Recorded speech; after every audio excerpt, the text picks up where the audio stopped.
Assalamualaikum warahmatullahi wabarakatuh.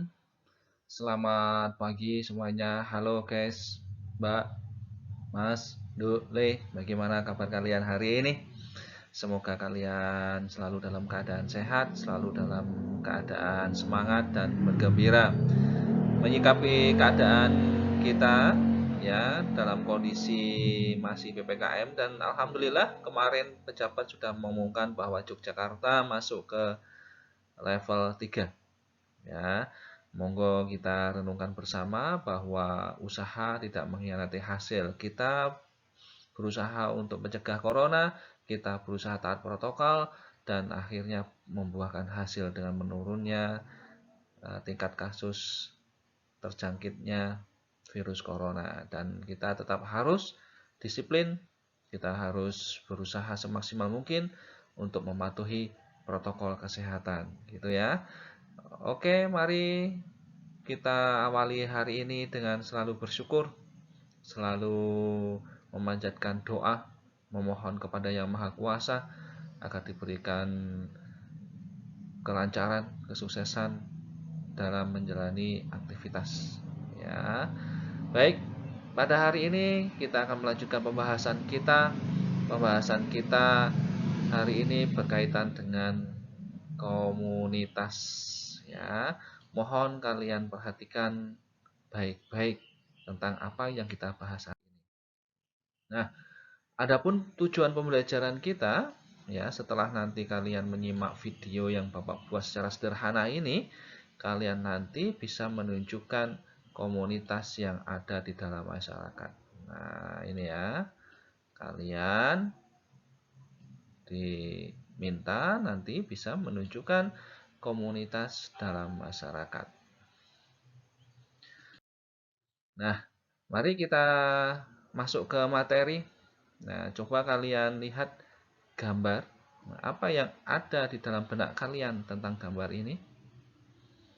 Ya, tentu saja kalian melihat sekumpulan anak-anak punk dengan berbagai macam fashionnya atau gayanya, semacam itu ya. Nah, pertanyaannya berkaitan dengan materi ini, apakah kumpulan anak punk tersebut bisa dikatakan sebagai komunitas? Nah, monggo kita jawab bersama-sama, karena kita selalu mengatakan bahwa suatu kelompok itu juga komunitas. Nah, tapi kita nggak tahu apa itu komunitas. Komunitas sering kita dengar, sering kita ucapkan, oh itu adalah komunitas ini, komunitas eh, pecinta alam misalnya, komunitas sepeda, ya, sepeda ontel atau yang lainnya. Kita selalu mengatakan suatu kelompok itu komunitas, komunitas, komunitas. Sedangkan kita tidak tahu apa itu komunitas. Bahkan yang kita lihat sekarang ini, anak pang ini juga kita katakan sebagai komunitas. Benar nggak sih mereka itu adalah sebuah komunitas?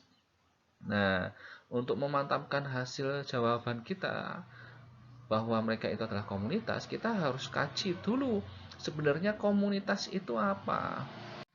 Nah, komunitas itu apa? Nah, kita bisa mengetahuinya dengan melihat definisi komunitas itu sendiri.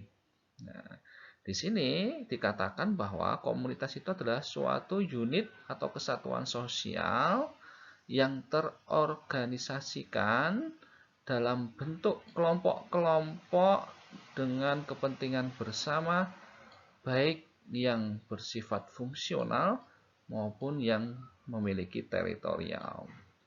Nah, jadi ada dua kemungkinan komunitas itu.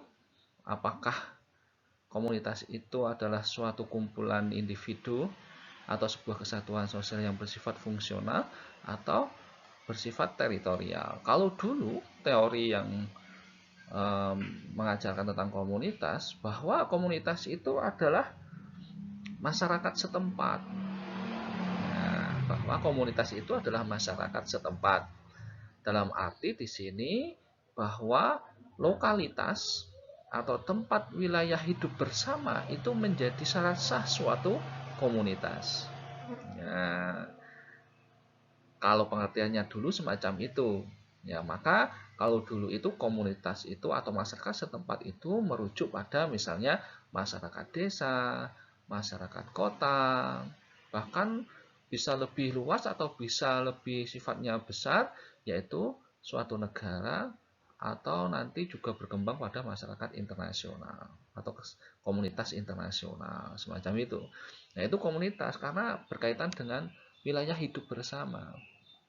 Nah, itu dulu pengertian dulu. Namun seiring perkembangan teori, komunitas itu bukan hanya bersifat teritorial, bukan hanya ini saja, tetapi juga bersifat fungsional.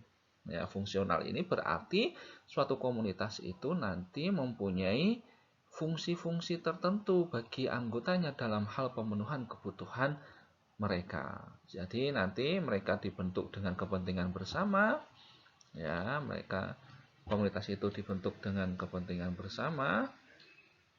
Ya, ini ada kepentingan bersamanya. Kemudian kepentingan bersama itu nanti akan memberikan arahan-arahan atau penunjuk-penunjuk bahwa mereka itu berkumpul karena atas dasar fungsi-fungsi tertentu, gitu ya. Oke, ini komunitas. Pengertiannya secara sederhana. Itu. Lalu apa ciri-ciri komunitas? Komunitas itu ciri-cirinya yang pertama adalah adanya kesamaan antar anggota.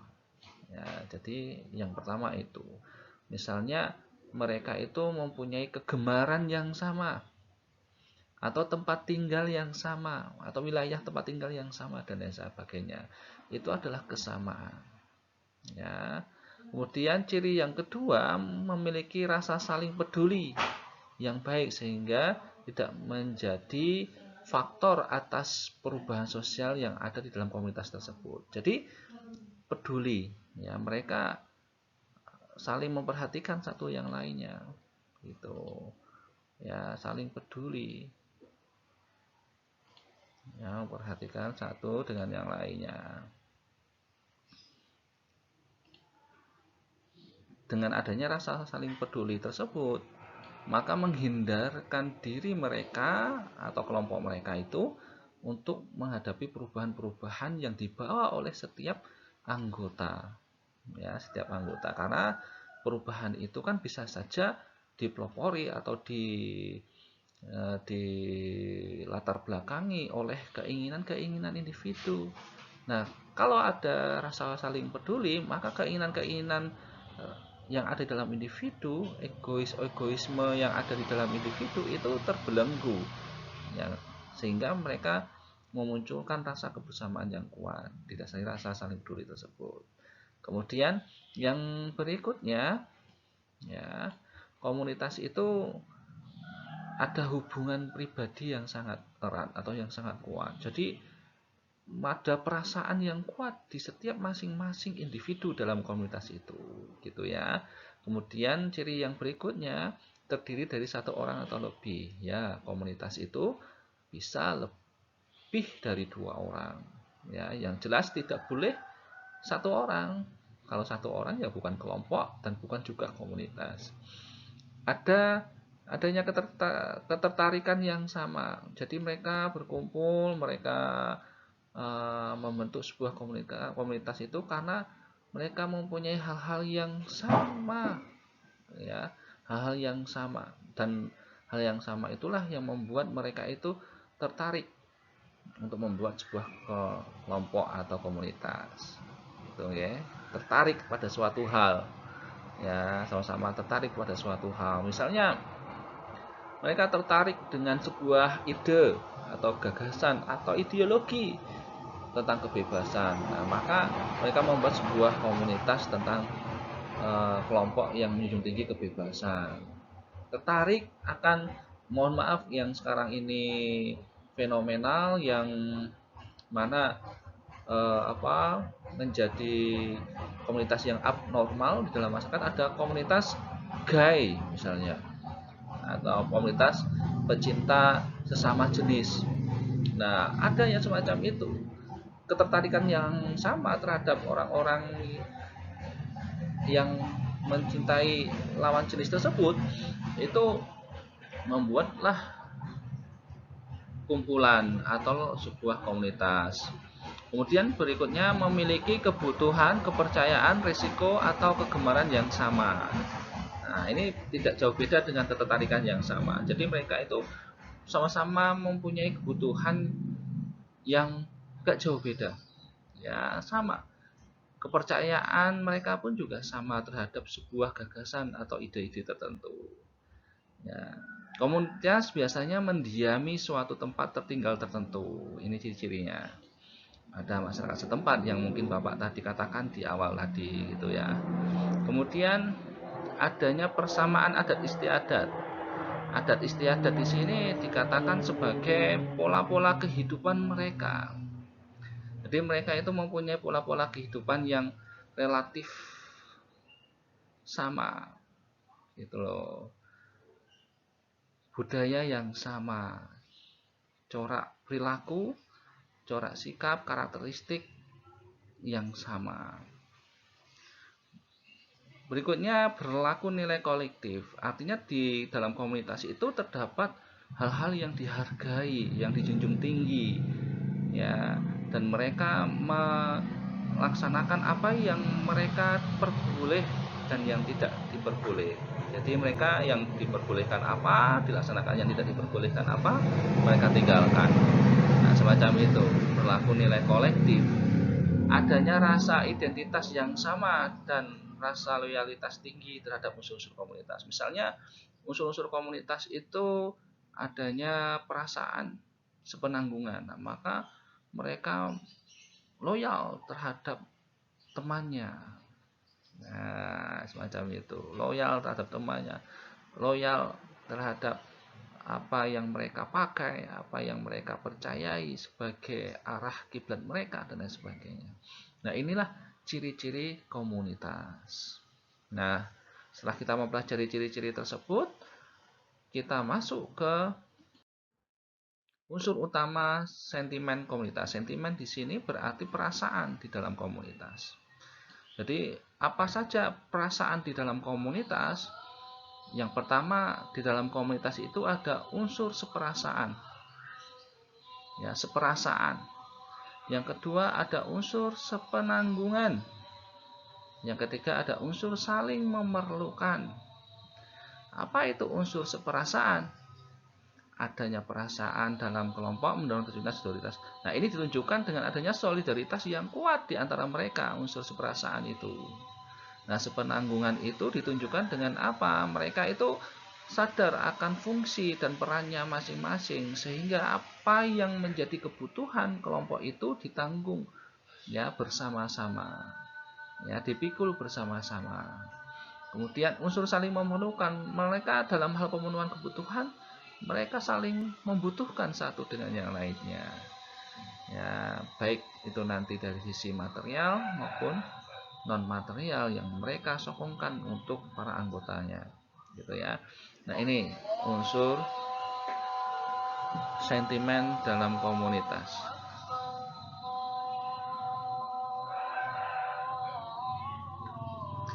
Nah, oke.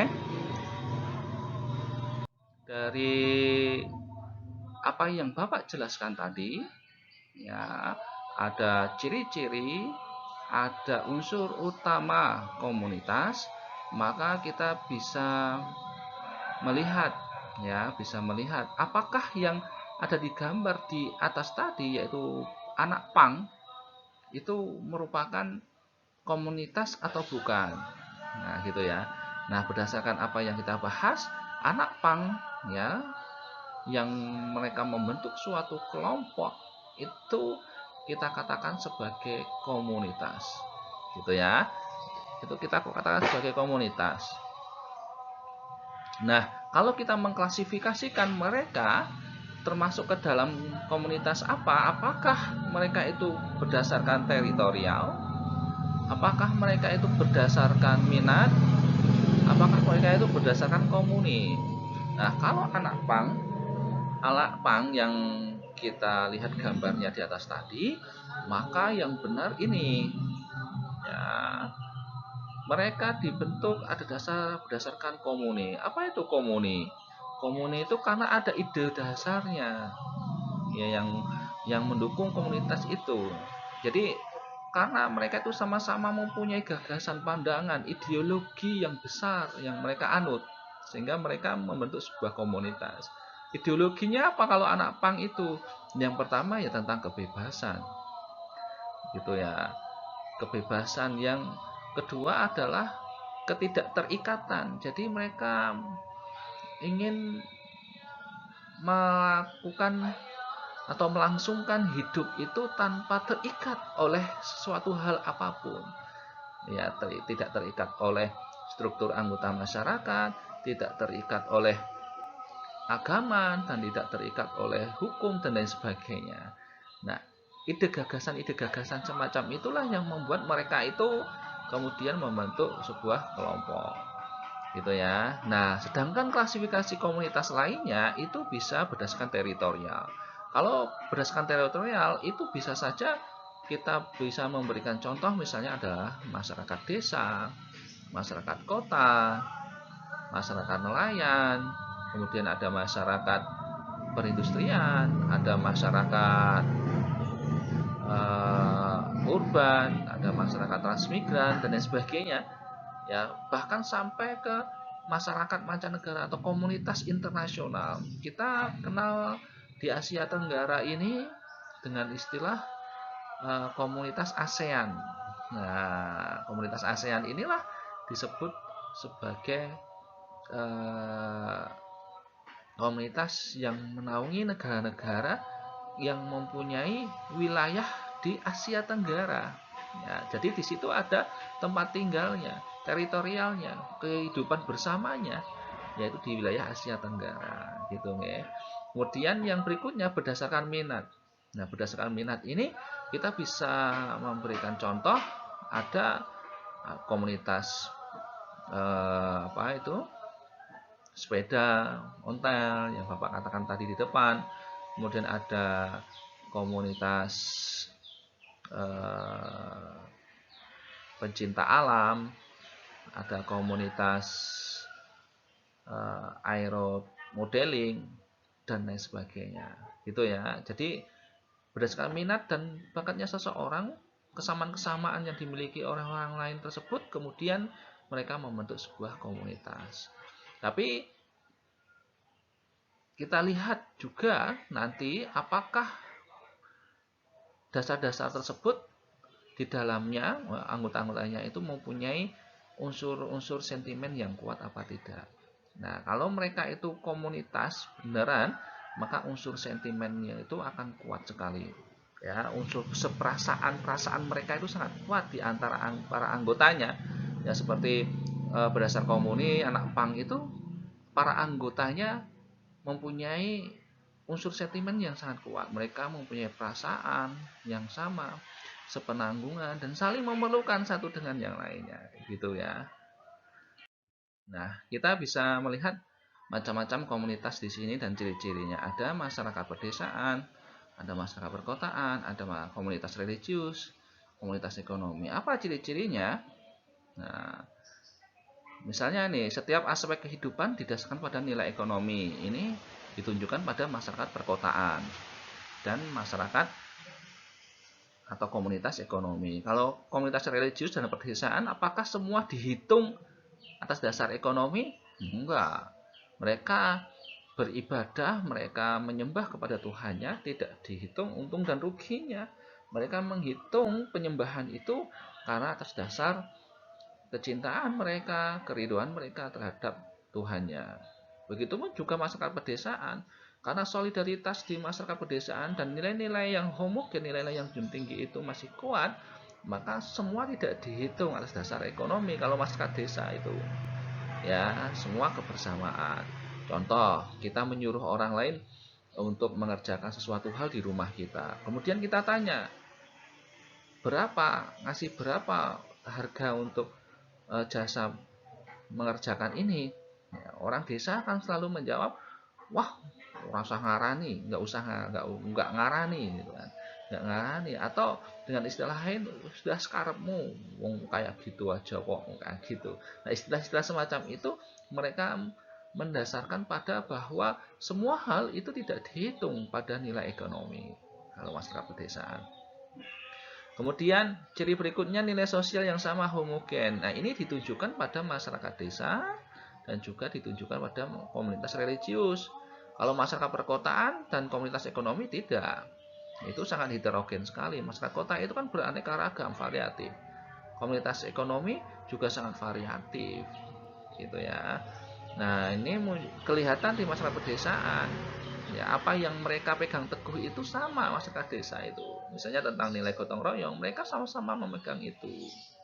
Komunitas religius pun juga memegang nilai sosial yang sama. Misalnya tentang silaturahmi. Ya, silaturahmi masyarakat religius atau komunitas religius itu kita katakan sebagai umat itu juga ya memegang kata istilah silaturahmi untuk menjalin hubungan sosial. Nah, ini homogen mereka itu, gitu ya. Tapi dalam batas umat tertentu, umat di masing-masing umat beragama. Karena setiap agama itu mempunyai nilai-nilai yang berbeda, nilai-nilai yang dipegang itu berbeda satu dengan yang lainnya. Kemudian ada kegiatan sama dalam mata pencaharian. Kalau masyarakat pedesa, ya sama. Ya, kenapa kok sama? Karena rata-rata masyarakat desa itu mata pencahariannya adalah pertanian, gitu ya. Kalau masyarakat perkotaan tidak, profesinya sudah beraneka ragam. Komunitas religius juga beda, ya, profesinya sudah beraneka macam. Komunitas ekonomi apalagi, gitu ya.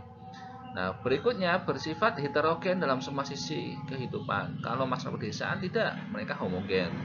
Kalau masyarakat perkotaan itu ya kehidupan mereka sangat heterogen sekali.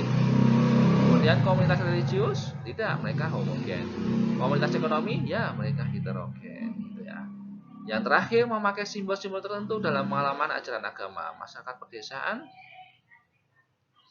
ya tidak harus. Kalau masyarakat pedesaan, masyarakat perkotaan pun juga tidak harus. Tapi kalau komunitas religius dalam hal